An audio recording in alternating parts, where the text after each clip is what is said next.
Wait a minute, does this say she wouldn't feel comfortable running around without her clothes? I thought this was supposed to be a children's book. Oh, never mind. Okay, I get it. All right, so sorry, I got distracted by this craziness going on. This is MJ. I'm an author. I'm an artist. I'm an analyzer. This is Fortress Fiction, where I talk about books chapter by chapter, specifically the Book of Three by Lloyd Alexander. I'm on chapter 7, and it's called The Trap.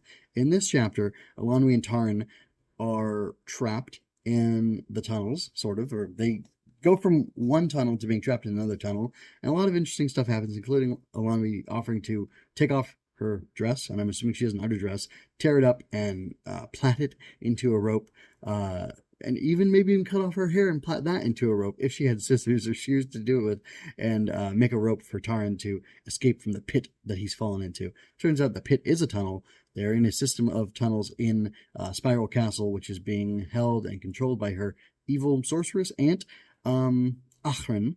And yeah, it's a lot of interesting stuff going on here. The relationship dynamic between Tarn and Elanwy is really interesting. I think I touched on this previously, that I find it weird in children's fiction when the author seems to be, the author, the director, whatever, it's a movie or whatever, seems to be like pushing the kids to like couple up or whatever. And that doesn't seem to be what's going on here at all, at least not yet. And yet there's a lot of weird things. Like honestly, the first time I read about this book, the line about her, taking off her clothes and turning them into a rope, like really threw me. I thought, is this girl really assuming she's being, going to run around naked after this? But I talked to somebody else and they said, no, like, girls at that time, they wore a dress, they wore like a shift or an underdress type thing. And like, it would have been that probably that she would have been running around in, but that would have been without her clothes. And that's kind of just a like, it's like a shocking statement, but in the context, it's okay. We understand. And it's not a weird thing. So I just want to kind of defend that real quick. But it was kind of shocking to read, or hear going through again as I'm listening to the audiobook. But anyway, this chapter, it's funny, like not a lot happens. It's kind of a simple chapter, a little bit of a transitional chapter, but I still feel like it really pushes forward, the narrative in a small way. It gives a lot of great character moments to Tarn and Elanwy. She calls him stupid again, but she says that he's kind-hearted, and that's more important than being intelligent, because I think it's when he offers to save her, like she offers for him to go and abandon him, and then come back for him later if she can. I think honestly, there's like 2 or 3 exchanges where Tarn's saying like, it's not worth saving me at this point. Like, save yourself. Make sure you get to my companion and tell him to flee, and like, leave me here. Like, Tarn constantly keeps putting the mission in front of himself. He keeps putting the deed in front of himself. So, like Gwydion told him, the doer of the deed, or what is it? The deed is more important than the doer. So, like, getting the mission accomplished is more important than who accomplishes it, and that can be taken a couple different ways. I don't remember if in the original context, like Tarn was almost like wanting the honor of doing whatever deed, or what it was, but here he's clearly prioritizing the mission getting accomplished, and like he's willing to sacrifice himself and get killed, and be left. Yeah, he's willing to lose all hope and just like basically be a prisoner, be tortured, be killed, in order that the others may escape and the mission can get done, which is really great and wonderful and noble. And Elanwy mentions, she doesn't go as far as I'm going, probably because they're in a tense situation, they got to keep moving, but she definitely acknowledges that nobility, and she appreciates that. So that's cool to see that the boy's got something to offer her, at least as a character, or as a person, not again romantically, because that's weird, and I'm not shipping kids in this in this book, especially, well, just 'cause that's weird. Anyway, but it's nice to see characters have moments where they can endear themselves to each other, and where you can see the other characters in the cast like getting emotionally attached to them. As a quick aside, I happen to listen to Treasure Island, and there's moments in there where Silver endears himself to Jim Hawkins, and Jim endears himself to Silver, and seeing those little moments was really interesting, really fun, and enjoyable. So similarly here, it's enjoyable to see those moments between these characters as well. So anyway, they move they're moving through the tunnels of Spiral Castle, and they go through a pit hole or pitfall, and they end up in another tunnel, and Alonvi goes in there with him. And when she goes in there, Tarn is so upset with her. He's yelling at her, calling her names, basically, and he's doing this because he cares, but he doesn't quite know how to express his concern, that she be trapped with him and that she would, end up, dying because she went to help him. And I don't know if that's because he, well, I don't quite understand that whole dynamic. I mean, the concept makes sense to me. Don't risk yourself for me. You can save yourself, whatever. Very noble, very self-minimizing, self-sacrificing. That's good. It's what you want. But it's just funny because like he can't. He's so caught up. Tarn is so caught up in the dangers and in the negative reality of what's going on that he is closing himself off to. He's giving himself blinders so he can't really see the rest of what's going on. Alonwi tells him that it's a tunnel, so all tunnels have a way out, and so let's go together in this tunnel, and it's a nicer, taller tunnel, and I don't know why the tunnels that she was taking him through originally was so cramped because they were crouching and had a hard time moving through it. And then this tunnel, it's like fully, you're able to stand up in it. So I don't know. She says Spiral Castle is kind of like honeycombed with all these different entries and tunnels and passages. And I don't know, maybe that's hinting at, maybe that's a textual ruin, to quote a term I've used from a Tolkien analysis podcast, the Prancing Pony podcast. I don't know if it's a textual ruin, and they didn't make that up. There was a guy who wrote a book about textual ruins, and he says that Tolkien had them all over the place in his books. I guess, maybe. Anyway, maybe it's a textual ruin that Alexander put in there. It's implying that there's like a long, twisted history of Spiral Castle. That's funny. I just kind of came up with that on accident. Anyway, and that like throughout the years, different people have done different things there, including putting all these secret passageways as well as full on like publicly known or well known tunnels.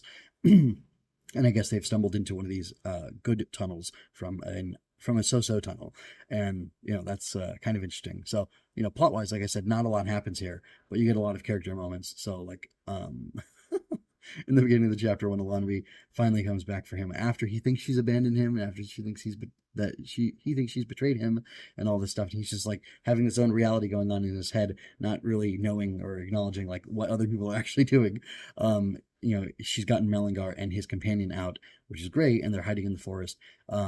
And she was not able to get them weapons, and she says like, you expect me to do everything for you? Which I thought was a real funny moment. And yeah, I mean, I enjoyed it. Like, I thoroughly enjoyed it. I had a lot of fun listening to it. And the end of it is a great lead into the next chapter. It ends with the line, something like doubtful Tarn followed her. And they're going, I think they're about to get out of the tunnel. No, they're still traversing through the tunnel, I believe, at the end. But still, it's like, oh, okay, they're in this new place. They've had these moments together. They've had this like back and forth, and now as the reader hearing their exchanges, you're in a certain place with them, a place of uncertainty and doubt, and a place of not knowing what's coming next, and yet you're in a place where there's this new opportunity. You're in this tunnel with them, and there's a way forward, and the way out is through, and you're excited and like primed to see what's going to happen next, and that's it. I'm primed to see what happens next. I'm primed to see what happens in the next chapter, which is chapter 8, The Barrows, which that's always exciting. So anyway, that's all for now on my actual review of this book, my reaction to it. I have a short you can check out too, which is actually a long, because the shorts are longer now. You can check that out. You should be able to find it here. I don't know if it'll pop up or if I have to link to it or whatnot. But more than that, I've been working on my book, Mocking Mayhem. It's finished. My cover is coming along. It's being worked on by somebody. And I just went through and I revised a couple more things again. I'm finding that the more I'm writing this book, the better it's getting, and the more time goes on, I'm revising it more and more. I also submitted like a bid for it to be worked on with a professional editor, And yeah, so my book's done. I feel really good about the manuscript. The editor has been contacted, and the book cover is in process. And I have the book out to a beta reader or two, and I'm very excited to see what their feedback is. And anyway, Mocking Mayhem, sorry, I should have led with this, is about magical bugs battling monsters. And those monsters find out where the magical bugs live, and they go to kill them all in their hidden fort. And two of the young grow bugs in training, that's what they're called, grow bugs, this type of magical bug, want to save their master, and they end up having to fight one of these creatures on Mockwing. And the challenge is, will they survive? Because they're not strong enough to take this thing out on their own. But together, they might have a chance. But if they survive that, will they be able to save their master, who's fighting other Mockwings at this time? And if they can survive that, will they survive the rest of the flock being there and possibly overwhelming them and killing them all? You can find out by checking out Mocking Mayhem, which will come out at some point soon. I'll let you know when, and you can find out when it's coming out by signing up for my newsletter. You can also get a guide to Mocking Mayhem and the world of the grow bugs. You can get a short story for free, and yeah, you can find out more about the book. I've got behind the scenes stuff I'm going to be talking about, and all sorts of little different things that I'll be offering in exchange for you coming and checking out what I'm doing there. And you can find the links to it all in the show notes. Check out mjmunoz.com and mjmunoz.com/book specifically to find, you can see my cover that I made for the book. It's like a placeholder cover, and you can learn more about the book there. And again, access those cool free things and get ready for that book to come out. I think it's going to be a lot of fun. I've poured a lot of thought and energy and heart and soul into this thing, and yeah, I'm excited to write this. I hope it'll be a success because I'd love to write more in this world as well, but it's definitely a standalone book that has a beginning, middle, and end, and tells, I think, a very satisfying story. And I think it's a lot of cool. I think it's a lot of fun, and a lot of cool stuff happens in it. So I'd love it if you would check that out. Again, Mocking Mayhem at mjmoyers.com. Stick around for more book reviews. I will get back to Secret Garden very soon, and I'm going to be switching things up because trying to be a full-time writer while you're having a full-time job and everything else is very difficult, and I'm trying to tweak things, but I'm definitely going to keep going with these Lloyd Alexander books and Secret Garden. I'll have to see how I handle that and the rest of the books on my big long list, and I might be amending my big long list to cover stuff that's similar to Mocking Mayhem and checking those books out and seeing how I like them and how people who might enjoy Mocking Mayhem would like them as well. So that's just kind of a preview of what's coming in the future. So until next time, folks, take care and be well.